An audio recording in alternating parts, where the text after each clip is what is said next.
All right. Mobility training part two. Take two. Take two. I just said part two. And I corrected you to take two. Sake. Take two. All right. Mobility training often gets confused for stretching and flexibility. Preach on And they're it. not the same thing. This is why we have to do it again. So why don't you explain the difference? Mobility training is all about training your joints to move properly through a full range of motion. Whereas stretching and flexibility is more about the muscles and the tendons and keeping those quote unquote loose. Stretching will bring like temporary relief if you're feeling tightness somewhere and this and that, but a lot of times the muscles and tendons get tight because of dysfunction through the joints. And so mobility gives you more long-term, mobility training gives you more long-term relief, make sure you're doing everything right. What? What? I'm in a loop. Why? What's wrong? We got to stop differentiating like flexibility is a term used to describe the ability of ABCD, and mobility training encompasses all of that. Well, mobility training, mobility exercises, all of that it's designed to increase flexibility. They're not two different things. Okay. They're used in a way that forces us to find a differentiation between them, but apples and oranges. But they're both right. fruits, right? So when you do mobility training, that should mean to you that the exercises that you do are predicated on the movement patterns that's required for them to be a successful exercise in the first fucking place. Okay. It's not necessarily about hypertrophy. So when I say strength training in a mobility mindset, we're not talking about strength of a primary mover per se, so much as we are talking about the strength of any given range of motion. Right. And within that umbrella is joint flexibility, skeletal muscle elasticity, the recoverability of connective tissue, tendons, ligaments, and so on. That's where, you want to have some flexibility in the joints. You don't want to have any added constrictions to help the aging process slow you down. So that's how it should start off. You know what I mean? Mobility training is less about you're not training to build muscle. You're training to move properly. Right. I mean, and older folks would say, I'm going to go out and I'm going to go for a walk and do what to my legs? Not if you're a whore, you'll think spread them wide open. That's not what we mean. If you're going out, I'm sitting too long. I need to go out for a walk and stretch my legs. Stretch my legs. The fuck does that mean? Think about what we're saying. We're stretch my legs by going for a walk. Nobody says, I'm going to stand up because I've been sitting too long. I'm going to stretch my legs. Let me jump into this fucking bird dog. You see what I mean? So think about how that's used. So it's being, your legs are being stretched in that metaphor by movement. Elongating. Being mobile, going and doing something. So when you mobility train, it's not about loading a particular range of motion or a particular movement pattern. It's about developing it as you used to, or as you get older, not as you used to be able to do something because, we're different than what we used to be. Get older, things happen, you slow down, metabolism slows down. But to be able to be mobile is the key to life as you age, because that's less dependency. But a lot of times, people are having trouble getting up off the floor, or their hips are super tight, and they're saying things like, I'm just getting old. And that will happen naturally as you get old, but the more you're able to train those ranges of motion, getting from the floor to standing up, everyday things like that, the less they're going to bother you. Right. Yep. So I'm and what I was trying to say at the beginning the same thing that you were saying. I'm sure said it incorrectly. Whereas the mobility piece is is moving through the range of motion, developing the range of motion, and all of that. And at times it can be corrective, right? Mobility training, where you see a dysfunction somewhere and you need to develop the proper range of motion with the proper muscle groups in order to fix the problem. Yes, but no at the same time, right? If it's corrective, it's focused on one specific thing. There's an injury, something has already made itself known as limiting you in some way. The presence of pain is just the most forthcoming symbol or sign that something's wrong, and it needs to be corrected. I don't want people to think that mobility training is corrective exercise, because Right. it is, but it isn't. Right. Mobility is mobilization. Okay, if I wanted to work out my legs, and let's just, for a dumb example's sake, for an easy conversation point, if I wanted to work legs, almost everybody says, cool, you got squats today, right? Which of between the following two exercises, which is more mobility focused? Traditional barbell squats or walking lunges?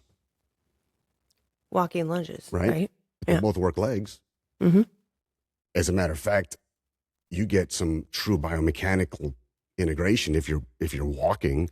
You add a lunge, now you've got joint flexibility, elongation, sustainability, and compressive loads, core stability, hip flexor, psoas major integration with diaphragmatic breathing, spinal support, rector spinae, multifidi, right? These are things that happen, not that they don't happen in a traditional back squat.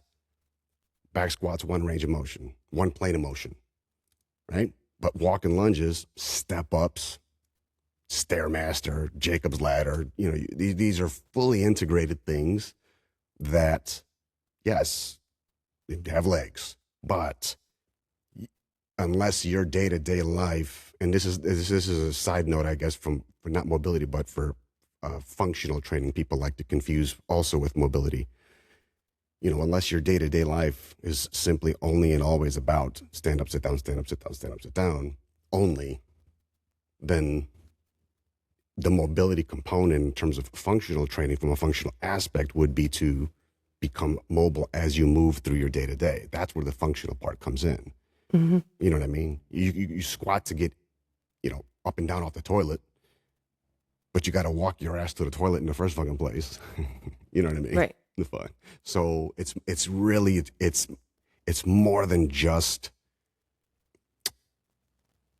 the summary type terms that people get, they get confused behind, because it sounds easier to say, but it gets really confusing to people who want to learn about it. And when they start doing things on their own, which we want them to do, but if they're going under things under the wrong premise, or the terms are wrong, they're using them the wrong way, it's not going to help anything really. They're going to have they have the wrong idea. They have the right idea, but the wrong execution. Right. So, in terms of using strength training for aging, you want to work mobility type training into your normal routine with things like walking lunges, Turkish get-ups, Turkish start-ups. What other kind of exercises would you throw in there for somebody who just wants to stay ahead of the aging process? I mean, I think that people need to look at what has been slowed down with age. Okay, stairs, not being able to chase after their kids, things like that. Where are you starting to slow down on? And you can reverse engineer from there. If you don't have the cardio strength anymore, if you start to you lose your lungs a bit, it's like a catch-22 in a way. How am I supposed to get my cardio strength back if my knees hurt?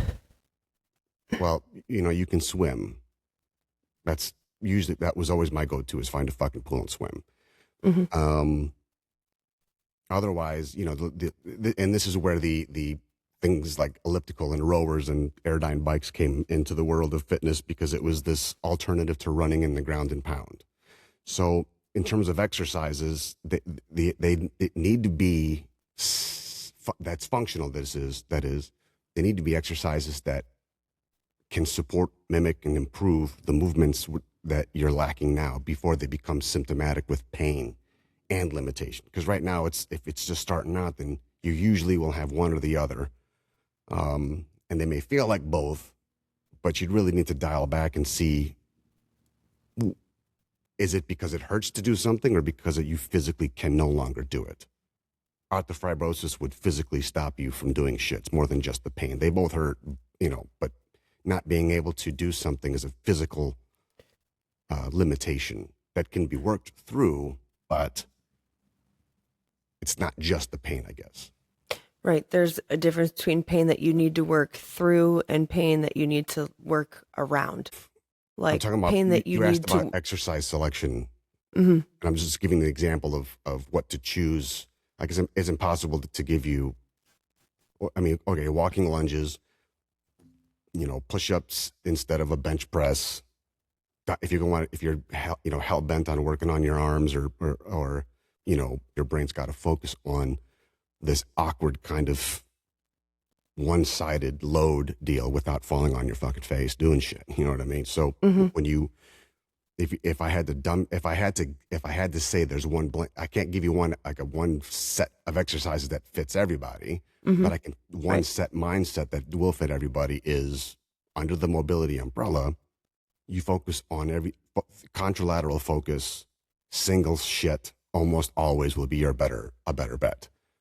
So even if you're doing, let's say, a dumbbell chest press on a Swiss ball, that's obviously a little bit more, you get more joint flexibility on that than you would, and more spinal integration than you would on a flat bench. You may not get the same pump in your chest, but that's not the point.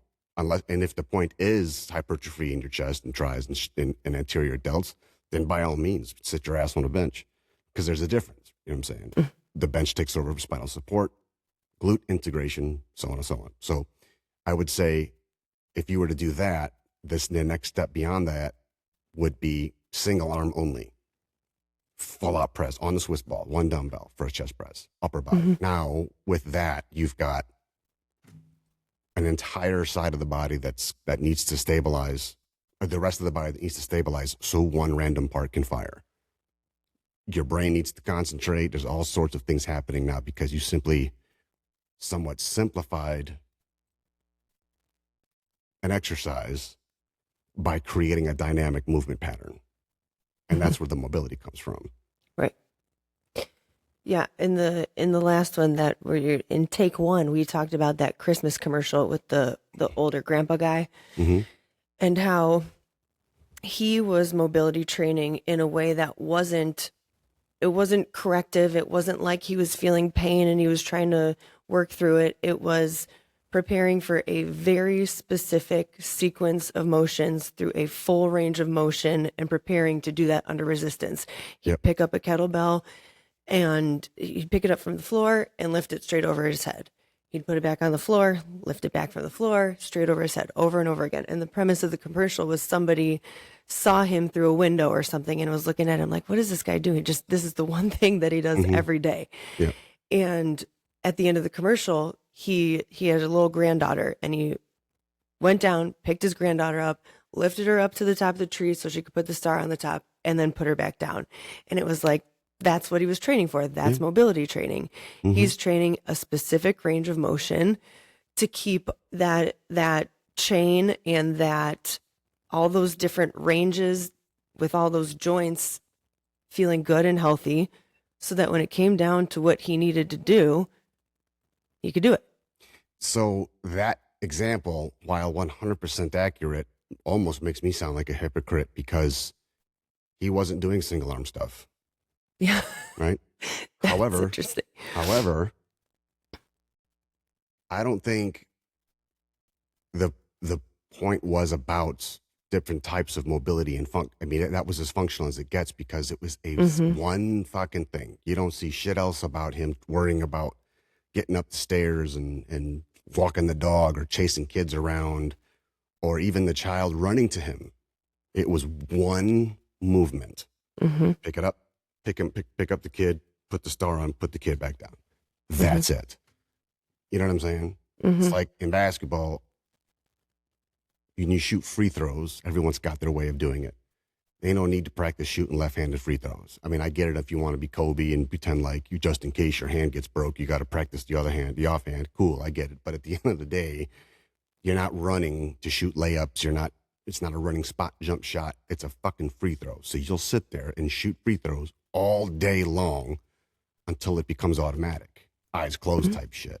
See what I'm saying? It's specific. There's no need to do anything else. Could you add and make it more difficult?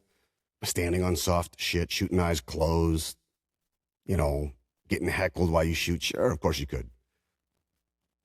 At the end of the day, it's one movement and one movement only. And in that particular example, I think the takeaway for that particular example is how important the planning behind functional training can be.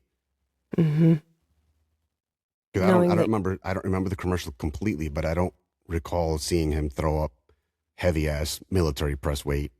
No, it was just a kettlebell. It was one kettlebell, the same kettlebell every day. Yeah. And if you look at how he's holding a kettlebell, it's the difference between that and a dumbbell. The kettlebell is shaped in a way that allowed him to pick up. He would want to have semi-pronated hands or supinated hands, depending on which vantage point you take. But they're half-turned hands because he's playing an opening, to pick up something. So most of the weight's underneath you instead of even. Yeah. But to your point too, you said something about reverse engineering from the things that are going with age, right?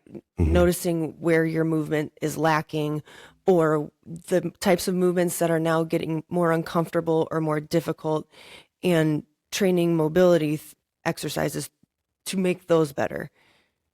So one of the very first things that goes as you get older is stability, right? It's easier to fall.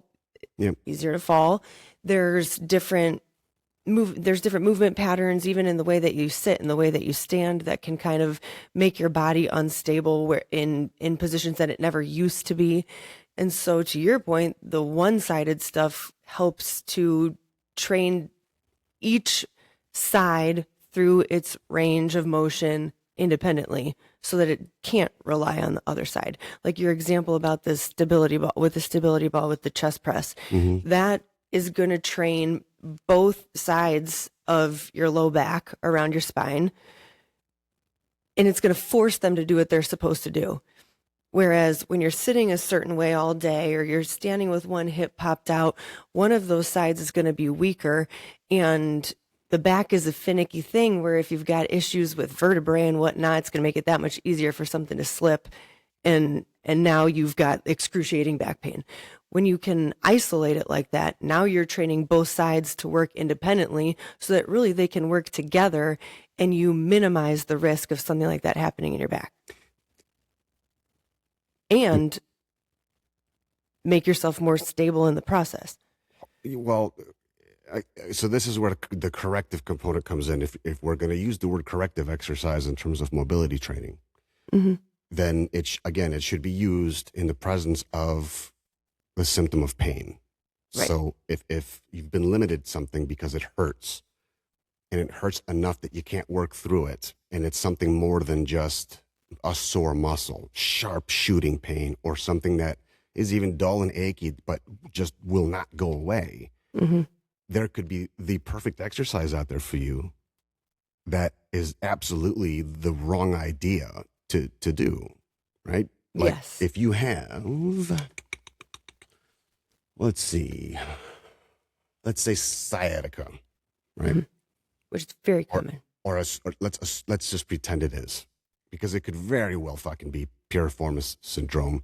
And the key indicator for that, side note, is if that shooting ass pain that does in fact start in the back, shoot down your ass cheek, if it stops at the knee, more than likely, I'm not a doctor, so take this for entertainment purposes only, more than likely, if it stops at the knee, you may just be dealing with some piriformis syndrome. Okay, they feel exactly the same, but true sciatica shoots down the fucking all the way down through the calf. Just FYI. And if you can experience that kind of pain, if you have experienced that kind of pain, it's fucking debilitating. I mean, shit.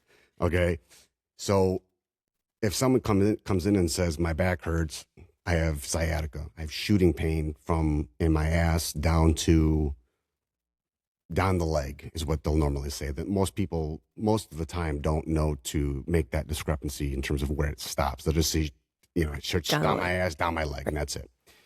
And they may not have even bothered to notice how far down it goes because usually the pain is so fucking bad that they stop whatever they're doing to stop the pain. Now, most other folks would say, all right, you got some back pain, cool, let's foam roll it. Like, it's the fucking worst idea ever. We have to completely reverse engineer from there. And all of this spinal works, the spinal exercises for mobility now are not applicable yet because when the body is on guard, all bets are off. Does that make sense? So Yes. It needs to know that this or that is a safe range of motion to do whatever it is you're trying to do. It needs to know that it can let its guard down. And physical manifestation of pain means there's inflammation or something's being compressed. Something is not right because unless it hurt your entire life out of the womb, then it's something that has been developed over time. So Right. if we're in that position, we need to get the body to a point where the pain is able to be worked through.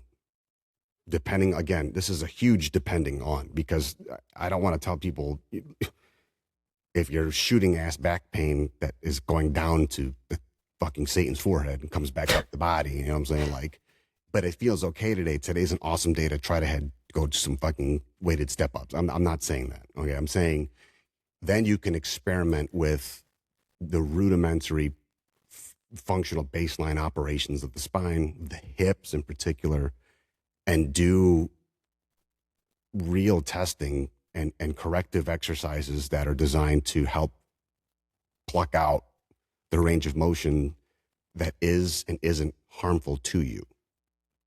People who have sprained SI joints will find that they can't bend at all. They can't bend at the hips, they can't squat, they can't do shit, but they ain't got no problems walking. They may not be able to run, but they can walk fine.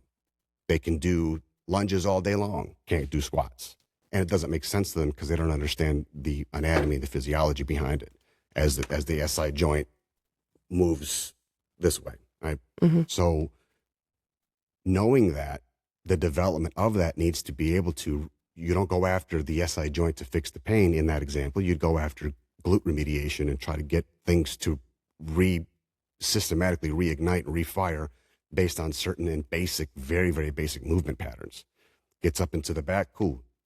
Got nothing to do with the back. That's a byproduct. So you worry about relieving some of the tension in the back, clinical massage, maybe even a TENS unit.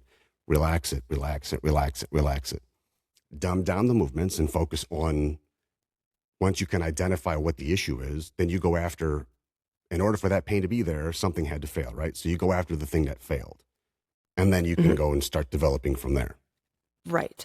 So very similar to that, I've got a client who is a runner, and she was dealing with some knee pain. Most likely IT band syndrome. And as we've rested and kind of let that pain calm down, now we're looking at her gait, the way that she runs. And so I took a couple videos of her the other day and I sent them to Hannah. She's our trainer here, who's also a physical therapist. And Kathy is like a total like crossover step. Her whole leg comes to the middle and then around to the middle and then around to the middle, which is indicative of all sorts of abductor, adductor stuff, glute med that needs to be better developed. And so when I was talking to Hannah about it, she was like, all right, well, first of all, we got to make sure that the calves are stronger. that they can take the load. That was kind of a separate issue, but that the glute med is firing properly, that the adductors are able to relax a little bit, to let the abductors pull the legs back out to fix the pattern. So we talked about a couple of exercises to remediate those things. And then she said, and then once those things are fixed, she's starting on her heel when she runs, which is good for walking, but not necessarily for running. So she talked about then in terms of mobility, working on exercises that put her through an entire range of motion, starting from the middle of her foot and being able to explode off the middle of the foot rather than having to go down back to the heel.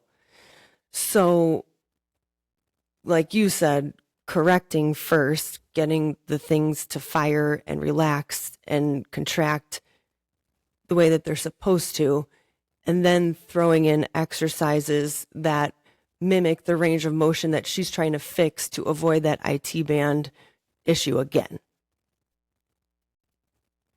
So correcting and then moving to the mobility part, which once you're in the mobility part, you're no longer correcting. The corrections are corrected. Now you're working on training through that certain range of motion using the right muscular patterns to avoid having to go through the correction process again. Mm-hmm. So, but I think overall too, a lot of people look at training, especially women, for aesthetic purposes, and to train aesthetically is not going to help you as much in your everyday life as making sure that you're getting the mobility stuff in there. So when you're talking about anti-aging, we're talking less about training a chest press on a bench to make sure that your shoulders look good. We're talking more about how to make sure that you're keeping your joints healthy and that you're able to keep up with your kids and your grandkids and whatnot. And that may not change you aesthetically a whole lot, but it's going to make your everyday a lot more comfortable. You'd be surprised. And you're not, yes. But but it's going to make your everyday more comfortable, and it's going to keep you from being that person that's like, I'm getting so old, I just can't get up off the floor anymore. You know what I mean? Yeah. Yeah. And so that last statement, if, I'm getting so old or whatever, I can't get up off the floor, right? If you can't get up off the floor, let's visualize that. You're on the ground doing something with the dog or cleaning or whatever it is, right? Chances are it wasn't the most pleasant experience getting on the floor in the first fucking place. Yeah. So when you take the sequence of events that it would require you to get up from said floor, let's assume more than likely you're going to be near a wall or a fucking couch or something or whatever, right? Or even if you're not, let's just talk about it both ways. If you have something to grab onto and you know it's tough, you're probably going to try to grab onto it, use the wall, use the couch, use the whatever it is, the stairs to get up from to help you out. More than likely that happens because your brain doesn't trust the ability of your low back to support the weight. And all that means is your hips are more than likely out of fucking whack because you've lost mobility over the years, and the ability for one leg to sustain weight, your body weight, through the hips as a closed kinetic chain is lost somewhere along the line. And that's okay, because we don't, if you, like, again, we talked about this forever ago. If you watch a kid squat, their fucking squat form is perfect, full range of motion, crazy. But somewhere along the line, we stop bending at the knees. We just bend the fuck over, you know what I mean? So if you take the same example, we're on the ground now, we're getting up. What are the exercises that will actually help you to accomplish that? And then if you try to run through that list, truly diagnose the movements that you're doing, and then go back and see, okay, at the gym, what am I doing? Does running a mile time help that or make it worse? Is it a part of the solution or a part of the problem? And this is all under the, let's just say this, it cannot be both. If you had it's got to be one or the other. Okay, then start going through what you've been doing. Crunches, part of the solution, part of the problem. Has to be one or the other. Leg lifts, part of the solution, part of the problem. Barbell squats, box squats, walking lunges, part of the solution, part of the problem. And then when you can start to simplify, you'll notice that there are going to be things that pop up in your brain that say, man, you know what? When I was doing that exercise, I felt a little twinge. You didn't think nothing of it because you just thought you're getting older. Exercises are harder to do. Maybe I'll just drop the weight. Maybe I'll just, switch the exercise or do something different. Not realizing that may have been the warning sign to say, this is something that needs to be looked at first. Okay. So getting up from the floor is working on those types of situations is probably one of the better ones to focus on, generally speaking, because that's also the anti-fall realm too. If you can, if you're no longer worried about falling down, chances are you're not going to fall down because you're confident in your steps. You walk differently. You walk with more security in your ability to be able to feel, I don't want to say young again, but when we're young, we're not worried about tripping over the dog toy and falling to our death on the kitchen floor. Right. It's just, you feel normal. like you can just pain-free and fully functional. Yes. Our guy was hiking over the weekend in Colorado, and he was telling me this morning how they went on this one hike up, and the elevation is pretty high. They were up high. They were like in the mountains. And so there was ice and snow. And there was one area that was really like I don't know if I want to do that because there was a lot of ice. It was rocky. The terrain was not normal. And he's like, he fell. He's like, I took one step. I watched my kids stumble through there and like slide all the way down on their feet. And I was like, oh God, I was so scared. I took a couple steps, went whoosh right onto my ass.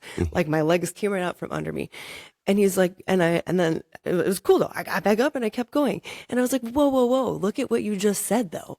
Because one of the first reasons you even came to train with us in the first place is because you had trouble getting up and down off the floor. Right. It's because you could barely get off the couch without making a whole bunch of sounds. You were grabbing onto things to pull yourself up. And now you're out in the middle of fucking nowhere. You fell on the ice with a bad back, quote unquote. And not only did you get back up, you got back up with no help. You kept hiking, went back and slept in a hotel bed, woke up the next morning and went hiking again, got in an airplane. Now you're back here working out with me like nothing ever happened. Yeah. That is awesome. Huge. And that's a lot of mobility training. We didn't do any corrective exercise with him, really. Everything with him was just focusing on proper range of motion and making sure that his joints were strong and that he was able to do the common everyday functional movements properly without pain. We didn't do any type of corrective anything with him. Everything that we did was focused on moving the right way through normal, common, everyday ranges of motion. And that's what a former colleague of mine would call prehabilitative exercise. Yes. The prehab work. Yeah. Yeah. And because of all that, he was able to fall on his ass on the ice, get back up on the ice, and keep going like nothing ever happened. Yeah. I'd worry more about the airplane ride home.